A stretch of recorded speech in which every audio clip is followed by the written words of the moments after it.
नमस्कार दोस्तों, मेरा नाम महेंद्र है और आज का जो चैप्टर है वो है chapter number 7 the trader edge. ठीक है, थिंकिंग प्रोबेबिलिटीज ये चैप्टर का नाम है।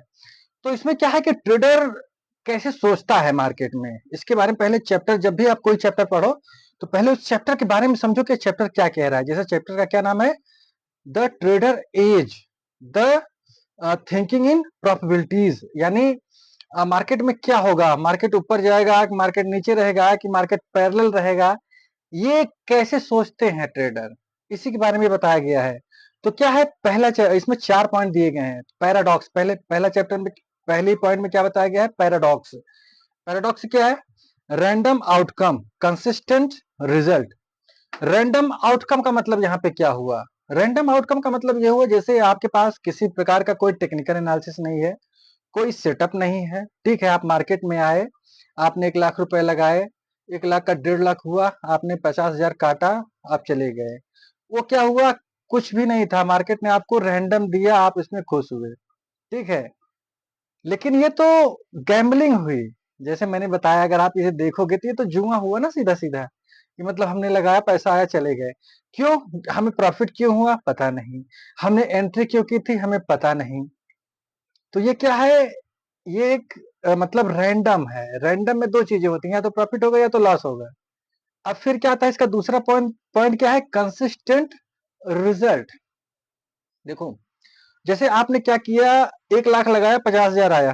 ठीक है, फिर दूसरे दिन आए, आपने जो है लॉस कर दिया।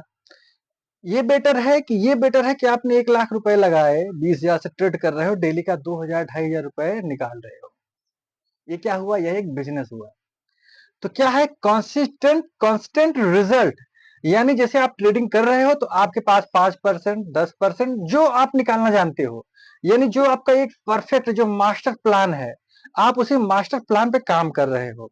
ठीक है, तो इसमें दो चीजें मैंने आपको बताई। पैराडॉक्स में दो चीजें थी। पहला क्या था कि रैंडम रिजल्ट। रैंडम रिजल्ट मतलब आए, प्रॉफिट हुआ, क्या हुआ, लॉस क्यों हुआ, प्रॉफिट का पता कुछ नहीं है। बस हाँ, हमें ऐसे ही ट्रेडर लोग जो है ना बहुत गाली देते हैं स्टॉक मार्केट को। ठीक है, दूसरा क्या था, उसके पास एक प्रॉपर सेटअप था, प्लान था, उस पर उसने इंप्लीमेंट किया। अब इसमें दूसरी पॉइंट क्या है, ट्रेडिंग इन द मोमेंट।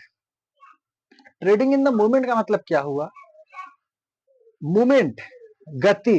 जैसे न्यूटन का एक गति का सिद्धांत था ना, हमने पढ़ा हुआ है, आप लोग सब मतलब सारे बच्चे पढ़ते हैं मूवमेंट। तो मार्केट किस वे में जा रहा है, हमें, जैसे कहते हैं ना, ट्रेंड इज योर फ्रेंड। तो मार्केट का ट्रेंड किधर चल रहा है, ये अगर जिसने आइडेंटिफाई कर लिया, वो मार्केट का बादशाह बन सकता है। लेकिन उसे पता होना चाहिए कि मार्केट की धारा किधर जा रही है। तो क्या है, ट्रेडिंग इन द मोमेंट। जो ट्रेडर होते हैं, जो प्रोफेशनल ट्रेडर होते हैं, जो बहुत अच्छे ट्रेडर होते हैं, जैसे घनश्याम सर जी हैं, गुरु जी, ठीक है, और बाकी बहुत सारे पुष्कर राज ठाकुर जी हैं, बहुत सारे अच्छे अच्छे ट्रेडर हैं जो कि इस चीज में मास्टर हो चुके हैं। ठीक है, उनके अंदर ये मास्टरी आ गई है। तो आपको इन्हीं का अनुसरण करना चाहिए मेरे अकॉर्डिंग। इन्हीं का अनुसरण करो। अनुसरण इन द सेंस, आप अपने मूवमेंट को आइडेंटिफाई करो, और 1 दिन 2 दिन 1 महीने या 1 साल में आप ये आइडेंटिफाई नहीं कर पाओगे। इसके लिए आपको एक समय देना होगा। मतलब यह क्या है, एक जर्नी है। ये मतलब 2 मिनट वाला काम नहीं है कि 2 मिनट मैगी बनाया खा लिया, नहीं। दाल बुखारा का काम है, सारा रात पकाओगे फिर सुबह उंगली भी चाट जाओगे।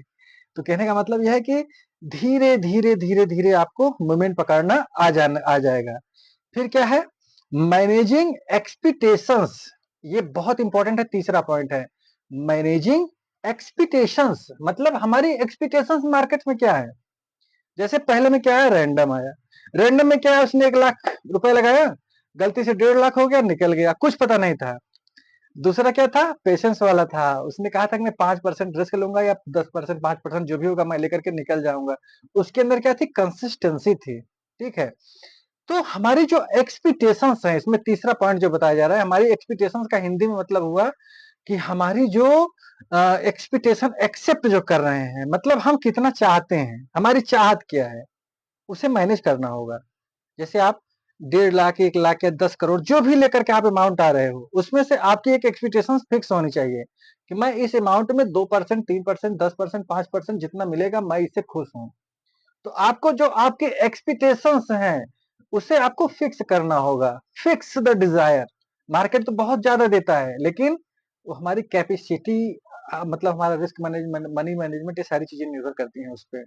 लेकिन स्टार्टिंग में जब हम आ रहे हैं, तो हमारे अंदर ये सारी चीजें होनी चाहिए। फिर चौथा पॉइंट क्या है?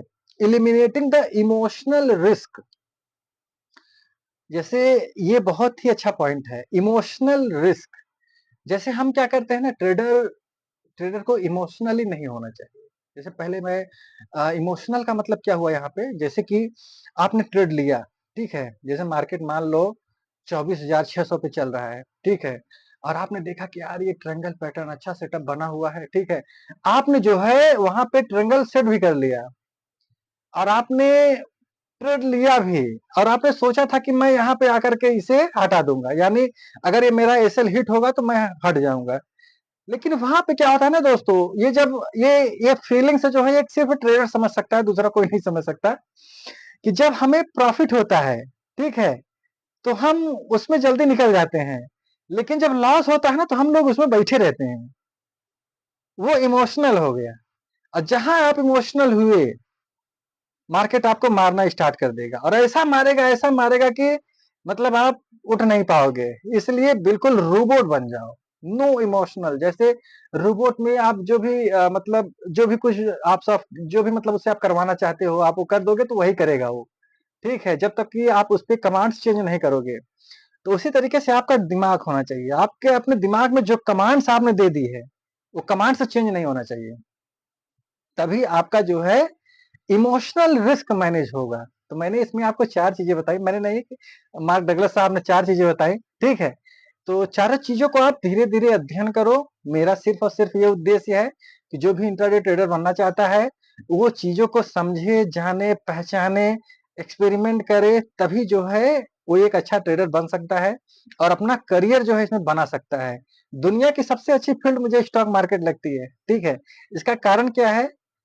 कारण मैं नहीं बताऊँगा आपको, कारण आप लोग ढूँढ लेना, क्योंकि मैं कारण अपना कारण बताऊँगा, और आपका अपना खुद का कारण होना चाहिए। लेकिन मुझे बहुत स्टॉक मार्केट अच्छा लगता है, ठीक है? आप अपना कारण ढूँढ लो। तो ठीक है दोस्तों, इस वीडियो में जो भी आपको अच्छी चीज़ें लगी हों, तो आप इसे लाइक एंड सब्सक्राइब कर सकते हैं।